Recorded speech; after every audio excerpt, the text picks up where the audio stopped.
প্রিয় শিক্ষার্থী, রসায়ন অনলাইন ক্লাসে তোমাদের স্বাগত।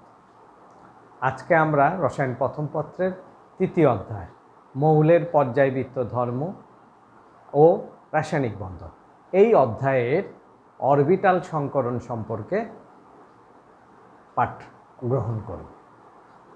তাহলে অরবিটাল সংকরণের আমরা যে পাঠ গ্রহণ করেছি আগের ভিডিওতে, তাতে আমরা বলেছিলাম অরবিটাল বন্ধনের সর্ববহিস্থ শক্তি স্তরের অরবিটালগুলি পরস্পর মিশ্রিত হয়ে নূতন ধর্ম বিশিষ্ট অরবিটাল গঠন করাকে বলা হচ্ছে অরবিটাল সংকরণ।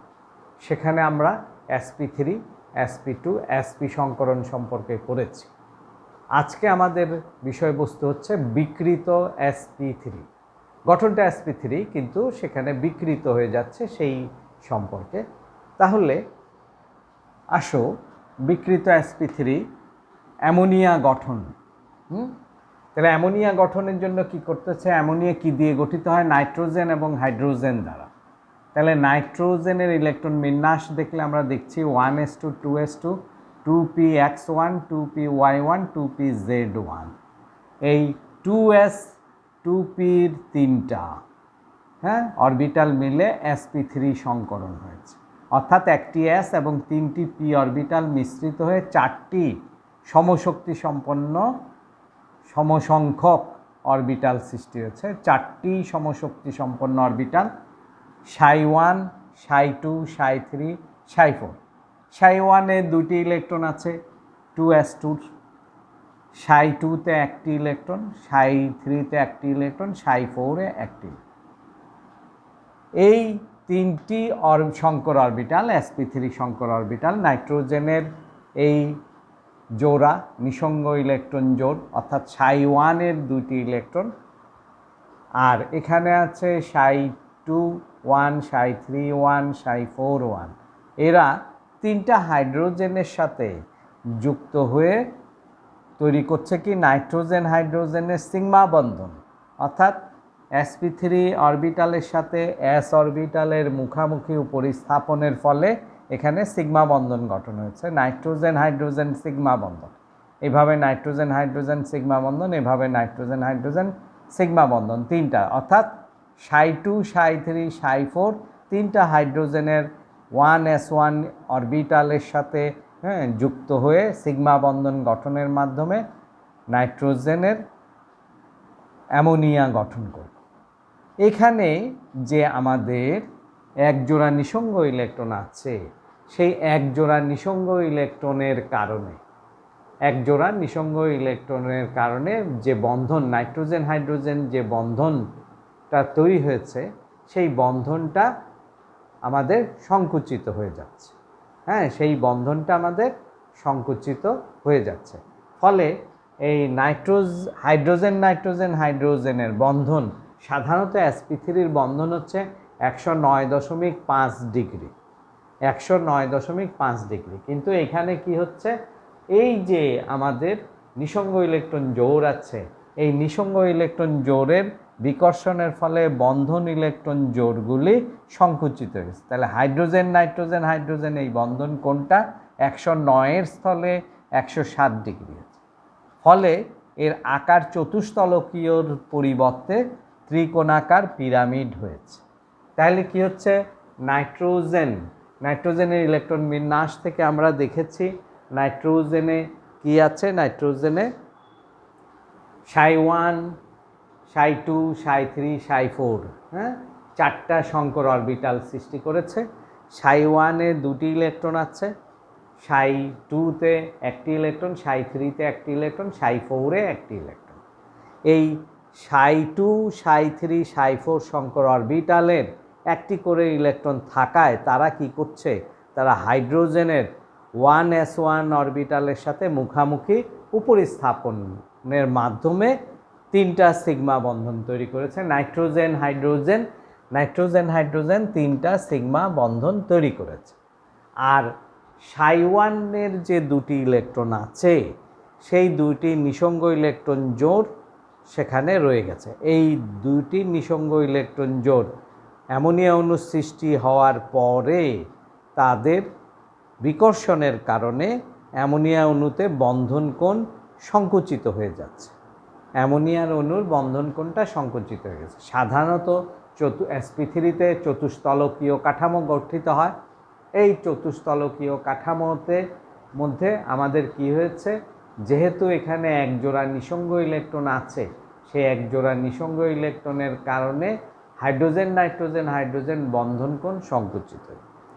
এই বন্ধন কোণ সংকুচিত হওয়াতে এটার গঠনও সংকুচিত হয়ে গেছে, অর্থাৎ আকৃতিও সংকুচিত হয়ে গেছে। আকৃতি তখন ত্রিকোণাকার পিরামিড আকৃতি হয়ে গেছে, যার কেন্দ্রে নাইট্রোজেন পরমাণু আছে এবং তলের কৌণিক বিন্দুতে হাইড্রোজেন পরমাণু অবস্থিত। অর্থাৎ এই কেন্দ্রে নাইট্রোজেন আছে আর তলের তিনটা তলের কোণায় হাইড্রোজেন পরমাণু আছে। তাহলে এই ত্রিকোণাকার পিরামিড গঠন করলো কে? অ্যামোনিয়া। তাহলে অ্যামোনিয়া গঠনে নর্মাল sp3 কি চতুস্তলকীয় কাঠামো হবে, বন্ধন কোণ হবে 109.5 ডিগ্রি। তার স্থলে কি হচ্ছে, অ্যামোনিয়াতে বিকৃত sp3 হয়ে গেছে। কিসের জন্য বিকৃত হলো? ওই যে একজোড়া নিঃসঙ্গ ইলেকট্রন আছে তার কারণে। এই একজোড়া নিঃসঙ্গ ইলেকট্রনের বিকর্ষণে বন্ধন কোণ সংকুচিত হওয়াতে আকারও পরিবর্তিত হয়ে গেল। আরেকটি উদাহরণে আমরা আসতে পারি, সেটা হচ্ছে পানির অণুর গঠনে। পানির অণুর গঠনে আমরা কি দেখছি, হাইড্রোজেন আর অক্সিজেন মিলে পানি তৈরি হয়। তাহলে অক্সিজেনের ইলেকট্রন বিন্যাস দেখলে আমরা দেখি 1s2 2s2 2px2 2py1 2pz1 2pz1। তাহলে এখানে যে আমাদের চারটা শঙ্কর অরবিটাল তৈরি করে থাকে, সেখানে ψ1-এ 2টি, ψ2-তে 2টি, ψ3-তে 1টি, ψ4-এ 1টি ইলেকট্রন অবস্থিত। তাহলে আমাদের এই ψ3 ψ4 এই অরবিটাল, শঙ্কর অরবিটাল দুইটি হাইড্রোজেনের 1s1-এর সাথে মুখামুখি উপরিস্থাপনের ফলে সিগমা বন্ধন তৈরি করছে। অক্সিজেন হাইড্রোজেন সিগমা বন্ধন, দুইটি অক্সিজেন হাইড্রোজেন সিগমা বন্ধন। আর ψ1 2 এবং ψ2 2 এই যে নিঃসঙ্গ ইলেকট্রন এখানে আছে, অক্সিজেনের এই অরবিটালে দুইটা নিঃসঙ্গ ইলেকট্রন, এই অরবিটালে দুইটা নিঃসঙ্গ ইলেকট্রন। ফলে এই নিঃসঙ্গ ইলেকট্রনগুলির বিকর্ষণের কারণে এই বন্ধন অরবিটাল, অর্থাৎ অক্সিজেন হাইড্রোজেনের মধ্যে যে সিগমা বন্ধন তৈরি হয়েছে, সেই বন্ধন অরবিটালগুলি আরও সংকুচিত হয়ে গেছে। যদিও এখানে আমাদের s এবং 3টা p অরবিটাল মিলে ψ1 ψ2 ψ3 ψ4 চারটি শঙ্কর অরবিটাল তৈরি হয়েছে, কিন্তু সেখানে ψ1-এ একজোড়া নিঃসঙ্গ ইলেকট্রন আছে, ψ2-তে একজোড়া নিঃসঙ্গ ইলেকট্রন, ψ3 ψ4 বিজোড় ইলেকট্রন দুইটা হাইড্রোজেনের 1s1 অরবিটালের সাথে সিগমা বন্ধন গঠনের মাধ্যমে এই পানির অণু গঠিত হলো। ফলে হাইড্রোজেন অক্সিজেন হাইড্রোজেন বন্ধন কোণটা আরও সংকুচিত হয়ে গেল, 104.5 ডিগ্রিতে এসে গেল। ফলে এর আকৃতিটা ইংরেজি উল্টা ভি এর মতো হলো। ইংরেজিতে আমরা যে ভি লিখি, সেই ভি উল্টাভাবে লিখলে যেভাবে হবে, সেই ইংরেজি উল্টা ভি আকৃতি।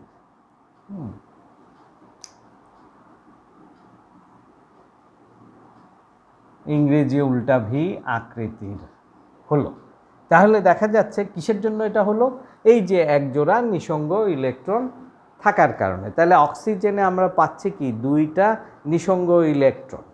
তাহলে আমাদের অক্সিজেনের যে চারটা শঙ্কর অরবিটাল সৃষ্টি হয়েছে, ψ1 2 ψ2 2 ψ3 1 ψ4 1, এর মধ্যে প্রথম দুটিতে কি আছে, প্রথম দুটিতে নিঃসঙ্গ ইলেকট্রন যুগল আছে। তাহলে এরা বন্ধন সৃষ্টি করতে ব্যবহৃত হবে না। তাহলে অপর দুই অরবিটাল, অর্থাৎ ψ3-তে একটি ইলেকট্রন, ψ4-এ একটি ইলেকট্রন, এই দুইটা বিজোড় ইলেকট্রন তখন দুইটা হাইড্রোজেন পরমাণুর, এই দুইটা হাইড্রোজেন পরমাণুর 1s1-এর সাথে বন্ধন গঠন করছে। এই 1s1-এর সাথে বন্ধন গঠন করে দুটি অক্সিজেন হাইড্রোজেন বন্ধন, সিগমা বন্ধন তৈরি হয়েছে। এইভাবে পানির অণুটা গঠিত হয়েছে। অক্সিজেন পরমাণুতে দুইটা নিঃসঙ্গ ইলেকট্রন জোড় থাকাতে কি হলো, নিঃসঙ্গ ইলেকট্রন জোড় থাকাতে পানির অণুর বন্ধন ইলেকট্রন যুগলের উপরে অধিক পরিমাণে বিকর্ষণ হলো। এই অধিক পরিমাণে বিকর্ষণের ফলে, এই দুই দিক থেকে বিকর্ষণের ফলে এই বন্ধন কোণটা সংকুচিত হয়ে গেল, অর্থাৎ হাইড্রোজেন অক্সিজেন হাইড্রোজেন বন্ধন কোণটা আরও সংকুচিত হয়ে গেল। এদিক থেকে বিকর্ষণ করছে, এই অরবিটাল থেকে বিকর্ষণ করছে, বিকর্ষণের ফলে এই বন্ধন অরবিটাল দোনোটা সংকুচিত হয়ে গেল, ফলে বন্ধন কোণটা সংকুচিত হয়ে গেল। তাহলে বন্ধন কোণটা 109.5 স্থলে 104.5 হলো।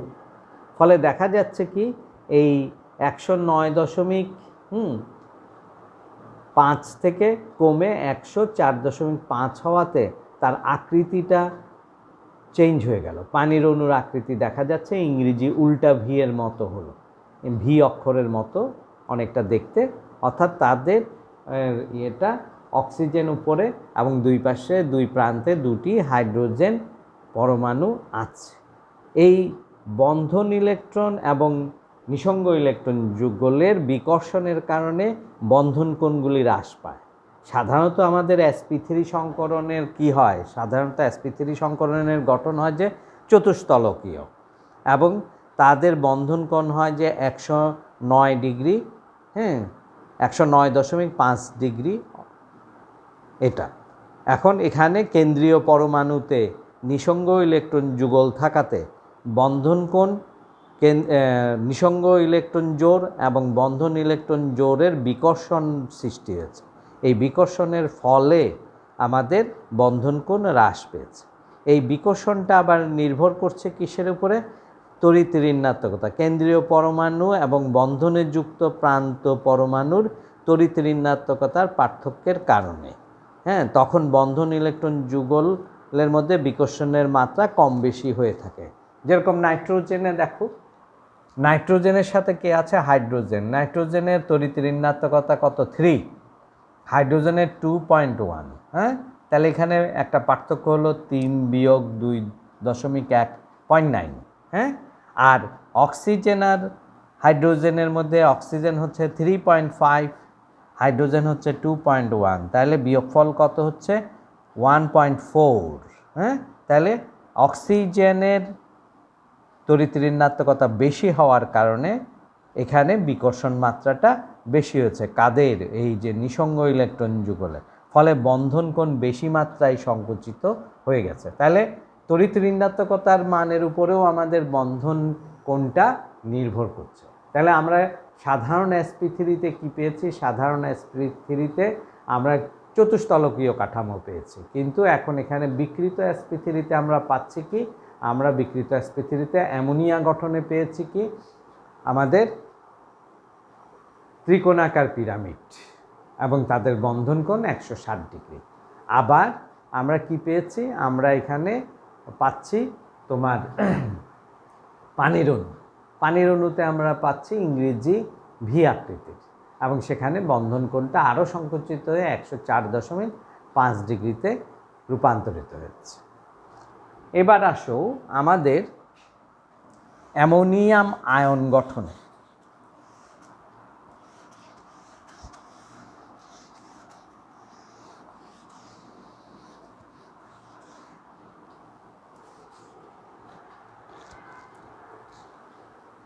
আমরা অ্যামোনিয়া গঠিত হলো এইভাবে। এই অ্যামোনিয়াতে নাইট্রোজেনের এই একজোড়া নিঃসঙ্গ ইলেকট্রন আছে, এর সাথে যখন হাইড্রোজেন আয়ন যুক্ত হচ্ছে, অ্যামোনিয়াম আয়ন গঠন করে হাইড্রোজেন আয়ন যুক্ত হচ্ছে, হাইড্রোজেন আয়নের কোনো ইলেকট্রন নাই, সুতরাং সে কী করছে, এই যে নিঃসঙ্গ ইলেকট্রনের সাথে নিঃসঙ্গ ইলেকট্রন দিয়ে এই হাইড্রোজেন আয়নটা এখানে যুক্ত হয়েছে, আর নাইট্রোজেনের এই 3টা হাইড্রোজেনের সাথে যুক্ত আছে। তাহলে অ্যামোনিয়া গঠনের পরে অ্যামোনিয়াম আয়ন গঠনে আমরা তো পড়েছি হ্যাঁ, অ্যামোনিয়া গঠনের পরে অ্যামোনিয়াম আয়ন গঠনে দেখা যাচ্ছে হাইড্রোজেন আয়নের সাথে অ্যামোনিয়া যখন যুক্ত হচ্ছে তখন অ্যামোনিয়ার নিঃসঙ্গ ইলেকট্রন জোর দিয়ে এই হাইড্রোজেন আয়ন বন্ধনে আবদ্ধ হয়েছে। ফলে কি হচ্ছে, আমরা যে নিঃসঙ্গ ইলেকট্রন যুগলের প্রভাবে অর্থাৎ লোন পেয়ারের প্রভাবে যে বন্ধন ইলেকট্রনটা বন্ধন কোণটা সংকুচিত হয়েছিল, এই ক্ষেত্রে আর লোন পেয়ার নাই, সেখানে সেটাও কি বন্ধন পেয়ারে চলে আসছে, অর্থাৎ বন্ধন ইলেকট্রন যুগলে আসছে। তাহলে এখানে নাইট্রোজেনের সাথে এই হাইড্রোজেন আয়নেও আবার বন্ধন সৃষ্টি হয়েছে, ফলে এটি তখন চতুস্তলকীয় হয়ে যাচ্ছে। চতুস্তলকীয় গঠন হচ্ছে এবং বন্ধন কোণ 109.5 ডিগ্রি হচ্ছে। তাহলে এই ক্ষেত্রে আমাদের অ্যামোনিয়ামের কাঠামোতে কি হলো, অ্যামোনিয়ামের কাঠামোতে আমাদের অ্যামোনিয়ার সাথে যখন হাইড্রোজেন আয়ন যুক্ত হয়েছে তখন আমাদের কি হচ্ছে, হাইড্রোজেন আয়ন সেই যে নিঃসঙ্গ অ্যামোনিয়ার নাইট্রোজেনের যে নিঃসঙ্গ ইলেকট্রন আছে তার সাথে যুক্ত হয়েছে। হাইড্রোজেন আয়নের তো কোনো ইলেকট্রন নাই, কারণ একটা ইলেকট্রন সেটা ত্যাগ করে সে হাইড্রোজেন আয়নে পরিণত হয়েছে। সে হাইড্রোজেন আয়ন যেহেতু কোনো ইলেকট্রন সরবরাহ করছে না, অ্যামোনিয়ার নাইট্রোজেন ওই যে নিঃসঙ্গ ইলেকট্রন দিয়ে হাইড্রোজেন আয়নকে যুক্ত করছে। ফলে সেখানে কি হচ্ছে, সেখানে আমাদের বন্ধন ইলেকট্রন এখানে যুক্ত হচ্ছে। ফলে আমরা যে এখানে নিঃসঙ্গ ইলেকট্রনের কারণে বন্ধন কোণটা সংকুচিত হয়েছিল, এই অ্যামোনিয়াম আয়নের বেলায় নিঃসঙ্গ ইলেকট্রন আর নেই, তার সাথে কি হয়েছে, হাইড্রোজেন আয়ন যুক্ত হয়েছে। ফলে এটির কাঠামোটা নর্মাল সাধারণ sp3 মতো অর্থাৎ চতুস্তলকীয় হয়েছে এবং তার বন্ধন কোণ হয়েছে 109 ডিগ্রি। তাহলে আমাদের অ্যামোনিয়া গঠনে বন্ধন নিঃসঙ্গ ইলেকট্রন জোরের কারণে বন্ধন কোণ সংকুচিত হয়, ফলে আকার বিকৃত হয়ে ত্রিকোণাকার পিরামিড হয়। আর অ্যামোনিয়াম আয়নে যখন ওই নিঃসঙ্গ ইলেকট্রন জোড় হাইড্রোজেন আয়নের সাথে যুক্ত হয়ে বন্ধন ইলেকট্রন জোড়ে পরিণত হয়, তখন এটা সাধারণ চতুস্তলকীয়তে কাঠামোতে যায় এবং সাধারণ চতুস্তলকীয় কাঠামোর তখন এখানে বিকর্ষণ না থাকাতে হাইড্রোজেন নাইট্রোজেন হাইড্রোজেন বন্ধন কোণ 109.5 ডিগ্রি হয়। তাহলে আমরা এরপরে আমরা আরেকটি উদাহরণে আসি।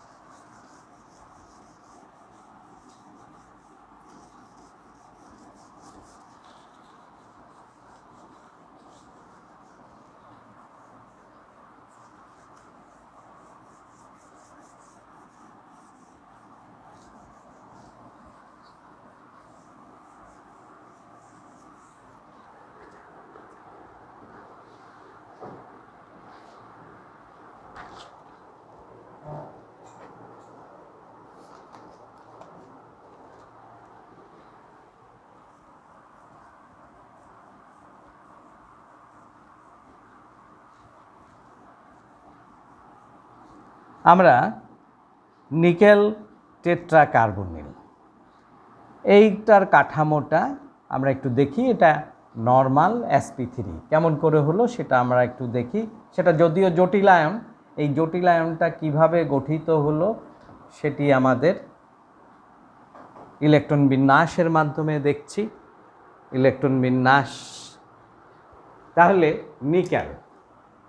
নিকেল কত, nickel 28, 1s2 2s2 2p6 3s2 3p6 3d8 4s2, এই হচ্ছে আমাদের কাঠামো। ঠিক আছে, তাহলে আমাদের কি আছে, আমাদের ডিতে কয়টি থাকে, 5টি অরবিটাল থাকে। তাইলে হুন্ডের নীতি অনুসারে প্রথমে বিজোড় অবস্থায় একটা একটা করে ইলেকট্রন যুক্ত হয়, তারপরে আবার পুনরায় পূর্বের থেকে আসে। আমাদের নিকেলের কাঠামোতে এই অবস্থায় আছে। এটা 3D আর এটা 4s। এর সাথে যখন আমাদের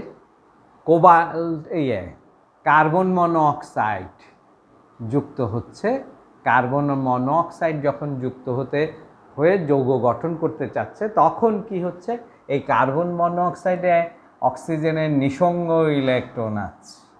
সেই নিঃসঙ্গ ইলেকট্রনের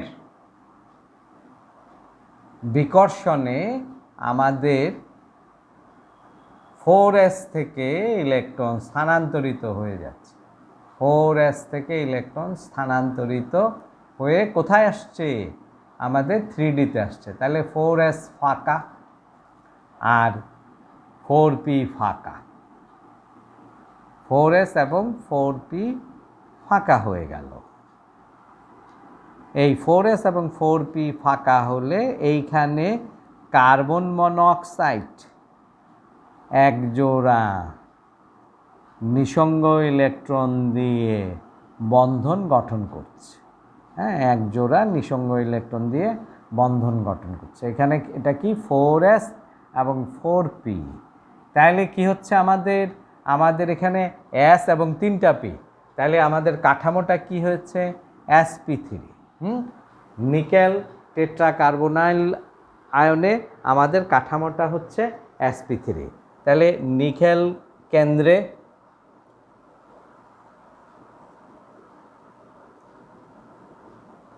আর চতুস্তলকীয়র প্রান্তের মধ্যে কার্বন মনোক্সাইড। তাহলে এই ধরনের কাঠামো সৃষ্টি হলো।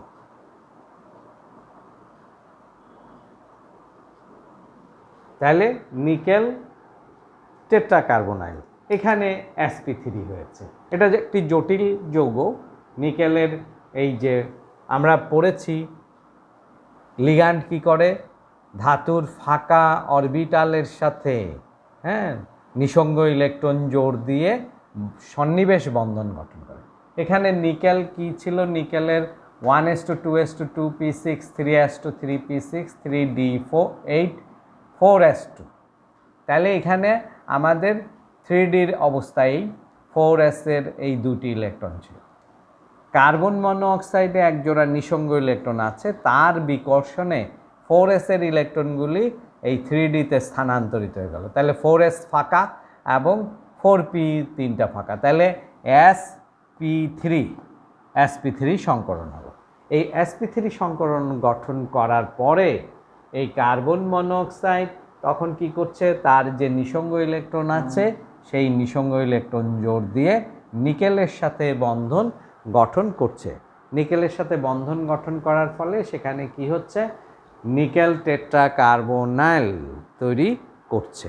এটি sp3 সংকর অরবিটাল। তাহলে আমরা দেখা যাচ্ছে এটি আমাদের যদিও জটিল যৌগ, তাই সেই জটিল যৌগে আমাদের গঠনটায় কি আসলো, নিকেল টেট্রাকার্বনাইল, সেটা চতুস্তলকীয় হয়েছে এবং তাদের বন্ধন কোণ এটা চতুস্তলকীয় এবং তাদের বন্ধন কোণটা হচ্ছে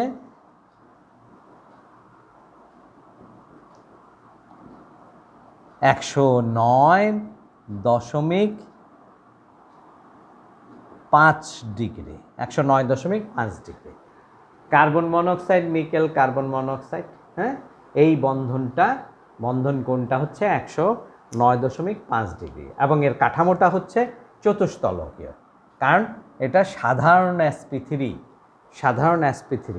তাহলে এখানে আমরা দেখলাম যে সাধারণ sp3তে যে কাঠামোটা হবে সেটি চতুস্তলকীয় হবে এবং বিকৃত কেন হচ্ছে, বিকৃত হচ্ছে নিঃসঙ্গ ইলেকট্রন থাকার কারণে বিকৃত হচ্ছে।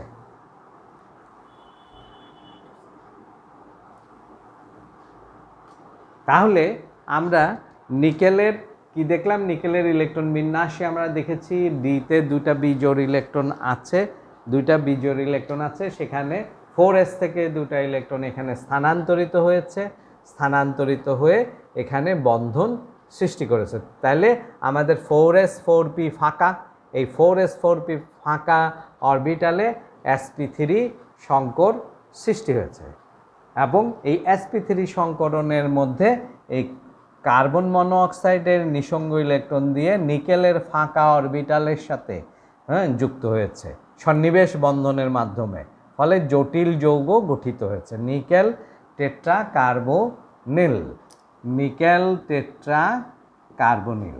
তাহলে দেখা যাচ্ছে আমরা নিকেল টেট্রা কার্বনিল আমাদের জটিল আয়ন, যদিও জটিল যৌগ সেটা, এবং অ্যামোনিয়াম আয়ন এই দুইটির মধ্যে আমাদের সাধারণ চতুস্তলকীয় কাঠামো হয়েছে, আর বিকৃত চতুস্তলকীয় হয়েছে কিসে?